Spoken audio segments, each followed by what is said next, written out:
विद्यार्थी मित्रांनो, मागच्या लेक्चरला आपण पहिल्या प्रकरणाचं नोट्स उपलब्ध करून दिलेले आहे। त्या नोट्सचा चांगल्या पद्धतीने अभ्यास करा आणि हे दुसरं प्रकरण संपल्यानंतर आपण दोघेही प्रकरणांवर चाचणी घेऊ। आज आपल्याला दुसऱ्या प्रकरणाला सुरुवात करायची आहे आणि त्या प्रकरणाचं नाव आहे संस्थात्मक वित्त व्यवस्थेचे स्रोत। विद्यार्थी मित्रांनो, हे प्रकरण खूप महत्त्वाचं आहे। या प्रकरणाला सर्व सिलेबसमध्ये सर्वात जास्त वेटेज असतं। जुन्या सिलेबसमध्ये या प्रकरणाला 28+5 अशा पद्धतीचं वेटेज होतं। दुसऱ्या प्रकरणामध्ये मागील 10 वर्षांमध्ये मार्च ऑक्टोबर अशा दोघंही परीक्षांमध्ये या दुसऱ्या प्रकरणावरच ब्रॉड क्वेश्चन आलेला आहे आणि यापुढेही या दुसऱ्या प्रकरणावरच ब्रॉड क्वेश्चन येण्याची शक्यता जास्त असणार आहे।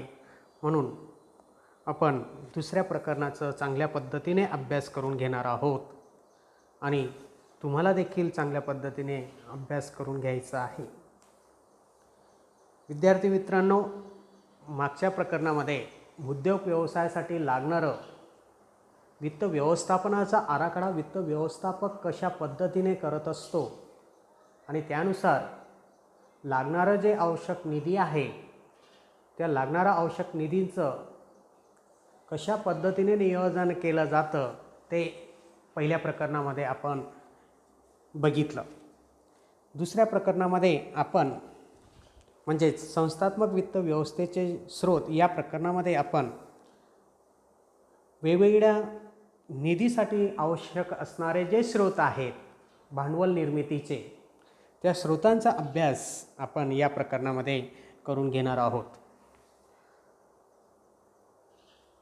आज आपण या दुसऱ्या प्रकरणाला सुरुवात करू। संस्थात्मक वित्त व्यवस्थेचे स्रोत। आज अगोदर आपण या प्रकरणाची प्रस्तावना बघू। विद्यार्थी मित्रांनो,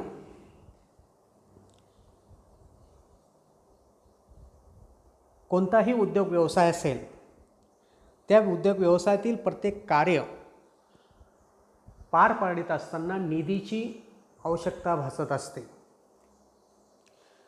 उद्योग व्यवसायातील प्रत्येक कार्य पार पाडण्याची गुरुकिल्ली ही वित्ताकडे असते, म्हणजेच निधीकडे असते।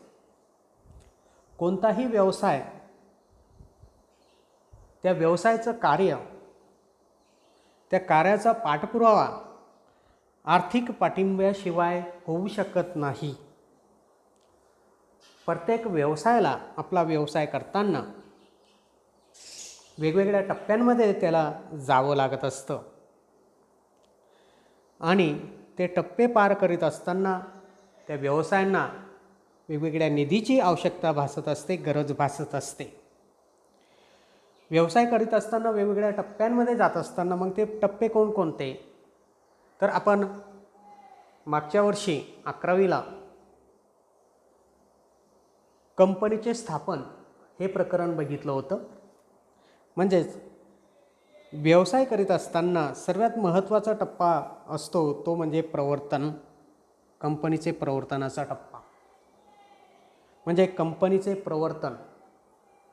आपण मागच्या वर्षी कंपनी स्थापनेचे प्रवर्तन अवस्था बघितली होती। त्या कंपनीच्या प्रवर्तनाच्या टप्प्यामध्ये त्या उद्योग व्यवसायाला किंवा त्या कंपन्यांना मोठ्या प्रमाणावर खर्च करावा लागत असतो, वेगवेगळ्या निधीची आवश्यकता भासत असते। मागच्या प्रकरणामध्ये आपण बघितलं खेळते भांडवल आणि स्थिर भांडवल। या कंपनीचं किंवा त्या उद्योग व्यवसायाचं प्रवर्तनाच्या टप्प्यामध्ये सर्वात मोठा खर्च हा स्थिर भांडवलामध्ये करून घ्यावा लागत असतो। तसेच कंपनीचे पुढचा टप्पा म्हणजे संघटन. या संघटन टप्प्यामध्ये देखील मोठ्या प्रमाणावर निधीची आवश्यकता त्या कंपन्यांना किंवा त्या उद्योग व्यवसायांना लागत असते.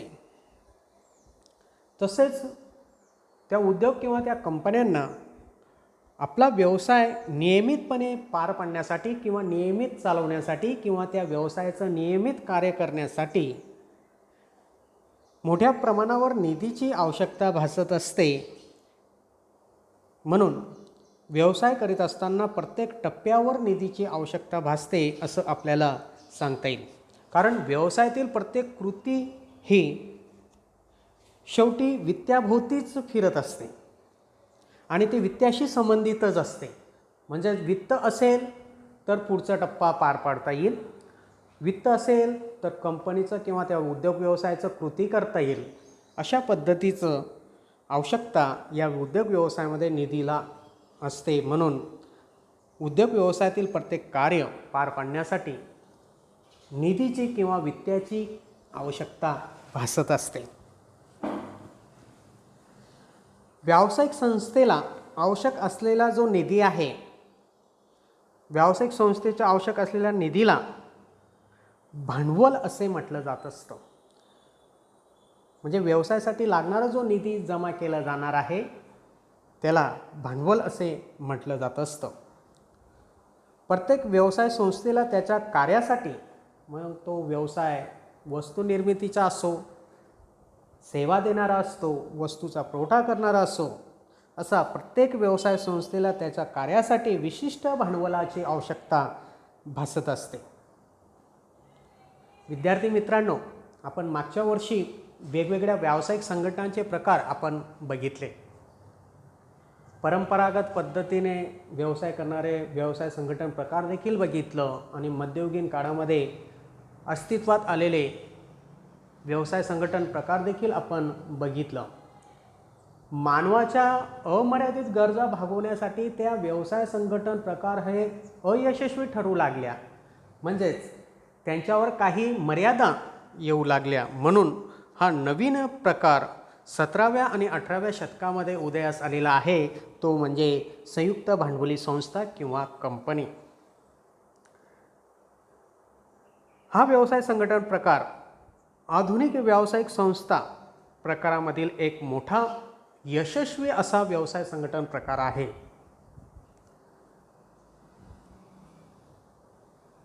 हा व्यवसाय संघटन प्रकारामध्ये मोठ्या प्रमाणावर, प्रचंड प्रमाणावर उपक्रम हाती घेऊन मानवाच्या अमर्यादित गरजा भागवल्या जात असतात. अशा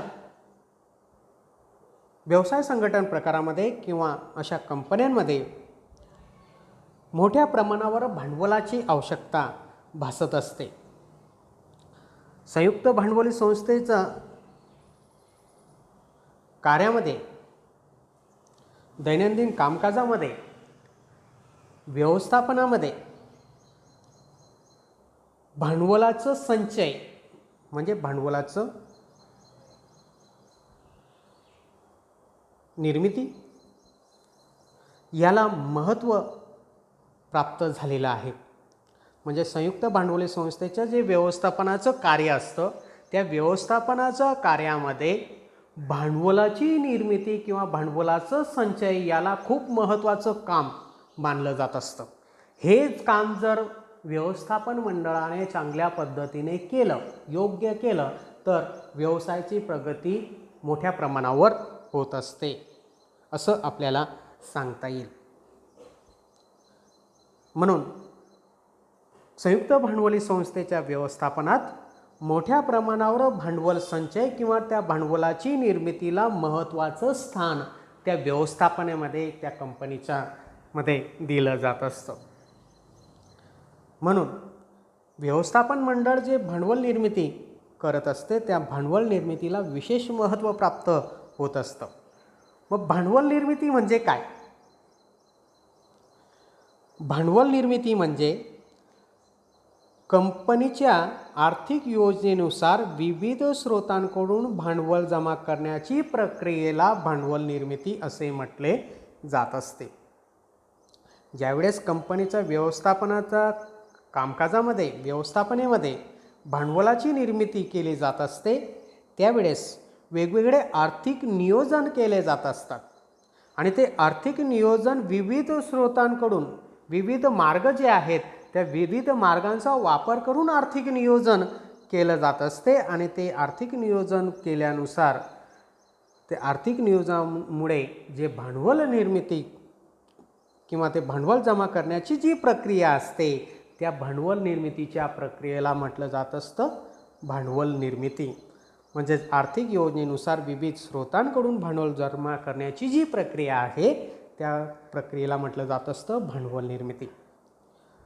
कंपनीला वेगवेगळ्या स्रोतांद्वारे, वेगवेगळ्या मार्गांद्वारे मोठ्या प्रमाणावर जो निधी, जो कॅपिटल कंपनीला आवश्यक असते, ते आवश्यकतेनुसार ती कंपनी वेगवेगळ्या स्रोतांच्या स्रोतांमाध्यमाने जमा करत असते. व्यवसायासाठी उपलब्ध असलेल्या वित्तीय पुरवठ्याचे विविध स्रोतांचा या प्रकरणामध्ये आपल्याला अभ्यास करून घ्यायचा आहे. बाजारपेठेमध्ये वेगवेगळे मार्ग भांडवल निर्मितीचे उपलब्ध असतात आणि त्या वेगवेगळ्या मार्गांचा कशा पद्धतीने आर्थिक नियोजन करून वापर करायचं हे व्यवस्थापनाचं खूप मोठ्या प्रमाणावर महत्त्वाचं काम असतं. म्हणून कंपनीसाठी लागणारं जे प्रचंड प्रमाणावर भांडवल आहे ते प्रचंड प्रमाणावर भांडवल निर्मितीसाठी आर्थिक योजना वित्त व्यवस्थापकाला तयार करून घ्यावायचे असतात. ते आपण मागच्या प्रकरणामध्ये बघितलं. आता ह्या प्रकरणामध्ये जे आर्थिक नियोजन करण्यासाठी वेगवेगळ्या साधनांचा आपण वापर करणार आहोत त्या आर्थिक योजनांमध्ये वापरलेले जे साधने आहेत त्या साधनांचं डिटेल अभ्यास आपल्याला या प्रकरणामध्ये करून घ्यायचा आहे. ते जे वेगवेगळे साधने आहेत त्या वेगवेगळ्या साधनांचा टप्पे, पुरवठ्यांचे स्रोत, वित्त पुरवठ्यांचे स्रोतांचं आपल्याला थोडक्यात माहिती करून घ्यायची आहे. कंपनी वेगवेगळ्या स्रोतांद्वारे मोठ्या प्रमाणावर निधी जमा करत असते. व्यवसायासाठी उपलब्ध असलेल्या वित्त पुरवठ्याचे विविध साधने जे आहेत ते बाजारपेठेमध्ये उपलब्ध असतात. ते 2 तक्त्यांमध्ये तयार करण्यात आलेले आहे वित्त पुरवठ्याचे स्रोत. पहिला दिलेला आहे मालकीचे स्रोत.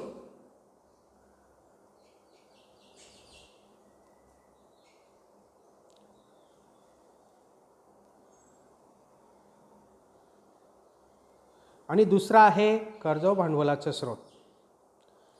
विद्यार्थी मित्रांनो, मालकीचे स्रोत आणि कर्ज भांडवलाचे स्रोत असे 2 टप्प्यांमध्ये विभागणी या विविध स्रोतांचे करण्यात आलेले आहे. मग आपण अगोदर मालकीचे स्रोत किंवा मालकीचे भांडवल कोणतं ते आपण बघू. त्याच्यात पहिला पॉईंट दिलेला आहे भाग. भागाचे 2 प्रकार. आपण मागच्या प्रकरणामध्ये भांडवल संरचनेचे विविध घटकांमध्ये समक्ष भाग आणि अग्रख भाग असे 2 भागांचे प्रकार आपण बघितलं. म्हणजे भागांमध्ये समक्ष भाग आणि अग्रख भाग म्हणजे कंपनीसाठी भांडवल निर्मिती करताना मालकीच्या भांडवलामध्ये भाग आणि त्या भागामध्ये त्या भागांचे 2 प्रकार, एक समक्ष भाग आणि अग्रख भाग. समक्ष भागाला इंग्लिशमध्ये म्हटलं जात असतं इक्विटी शेअर्स आणि अग्रख भागाला म्हटलं जात असतं प्रेफरन्स शेअर्स. म्हणजे भागांचे 2 प्रकार. विद्यार्थी मित्रांनो, भागांचे अगोदर 3 प्रकार होतोय. तिसरा प्रकार होता व्यवस्थापकीय भाग, की जो आपल्याला नव्या सिलेबसमध्ये दिलेला नाही. तो भागाचा प्रकार बंद कंपनी कायद्याने केलेला आहे, म्हणून तो सिलेबसमध्ये घेण्यात आलेला नाही.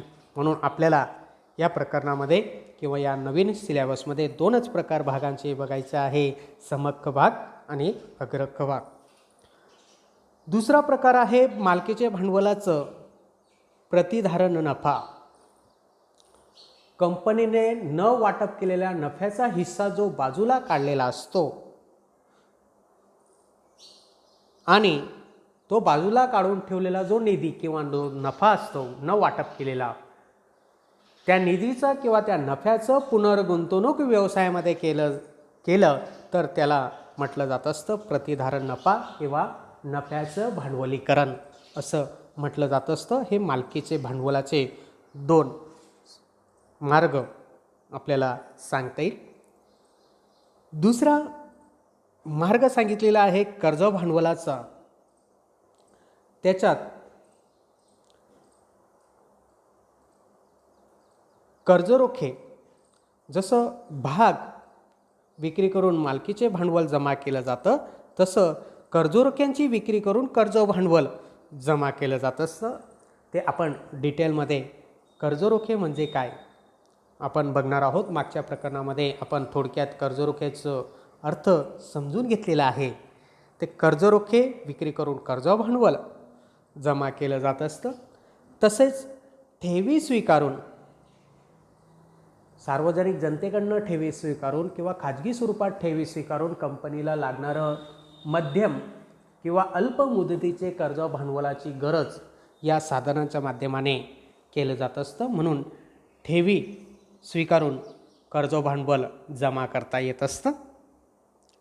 तसंच बंधपत्रे, त्याला इंग्लिशमध्ये म्हटलं जात असतं बॉन्ड्स. कंपनी बंधपत्रांची विक्री करून दीर्घ मुदतीचे कर्ज भांडवलाचा पुरवठा करत असते. तसेच वेगवेगळ्या पावत्या म्हणजे जागतिक ठेव पावती आणि अमेरिकन ठेव पावती. विद्यार्थी मित्रांनो, अनिवासीय भारतीय किंवा विदेशी कंपन्यांमध्ये भारतीय गुंतवणूकदारांना गुंतवणूक करण्यासाठी जागतिक ठेव पावती आणि अमेरिकन ठेव पावती खरेदी करावी लागत असते. म्हणजे जागतिक ठेव पावती आणि अमेरिकन ठेव पावती विक्री करून कर्ज भांडवलाचं भांडवल जमा करता येत असते. तसंच कर्जाऊ भांडवलामध्ये पुढचा पॉईंट आपल्याला बघायचा आहे बँकांचे कर्ज. बँका उद्योग व्यवसायांना किंवा कंपन्यांना कर्ज भांडवलाचा पुरवठा करत असतात. विविध कर्जांच्या स्वरूपाने ते कर्ज भांडवल पुरवठा करत असतात. ते बँकांचे कर्ज आपल्याला हा देखील कर्ज भांडवलाचं एक साधन आपल्याला सांगता येईल. तसेच वित्तीय संस्थांचे कर्ज म्हणजे बँकांच्या व्यतिरिक्त व्यवसाय करणाऱ्या ज्या वित्तीय संस्था आहेत, म्हणजे बँकिंग व्यवसाय न करता उद्योग व्यवसायांना कर्ज पुरवठा करणाऱ्या वित्तीय संस्था, या वित्तीय संस्थांकडनं कर्ज देखील कर्ज भांडवलाचं साधनांमध्ये आपल्याला सांगता येईल. तसंच व्यापारी कर्ज देखील कर्ज भांडवलाचं एक साधन आपल्याला सांगता येईल. म्हणजे वित्त पुरवठ्याचे जे 2 स्रोत टप्प्यांमध्ये केलेले आहे, 2 स्रोतांच्या तक्त्यांमध्ये निर्मिती केलेली आहे, तो म्हणजे मालकीचे भांडवल आणि दुसरा कर्ज भांडवल. मालकीचे भांडवलाचे साधने कोणकोणते आणि कर्ज भांडवलाचे साधने कोणकोणते आपल्याला ते या दुसऱ्या प्रकरणामध्ये बघायचं आहे. हे जे दोघंही प्रकारचे स्रोत आहेत प्रामुख्याने, यावरील दोघाही प्रकारच्या स्रोतांचे आणखीन 2 घटकांमध्ये विभागणी करण्यात आलेली आहे. म्हणजे 2 स्रोतांमध्ये विभागणी करण्यात आलेली आहे. ते आहे अंतर्गत स्रोत व बहिर्गत म्हणजे बाह्य स्रोत असे वर्गीकरण. या 2 मालकीचे भांडवल आणि कर्ज भांडवल या स्रोतांचे वर्गीकरण करण्यात आलेले आहे. म्हणजे बाह्य स्रोत. बाह्य स्रोत म्हणजे काय? संस्थेत बाहेरच्या मार्गाने जमा केले जाणारे जे निधी असते त्याला बाह्य स्रोत भांडवल निर्मितीचे असे म्हटलं जात असतं. आणि दुसरा प्रकार जो आहे अंतर्गत स्रोत. संस्थेमध्ये संस्था अंतर्गत मार्गाने स्वतःच्या संस्थेने स्वतः अंतर्गत मार्गाने जमा केलेले जे निधी असते त्या निधीला अंतर्गत स्रोत असं म्हटलं जात असतं. आता बाह्य स्रोत आणि अंतर्गत स्रोत या दोघांचं वर्गीकरण मालकीचे भांडवल आणि कर्जाऊ भांडवल याच्यावरनं करण्यात आलेलं आहे.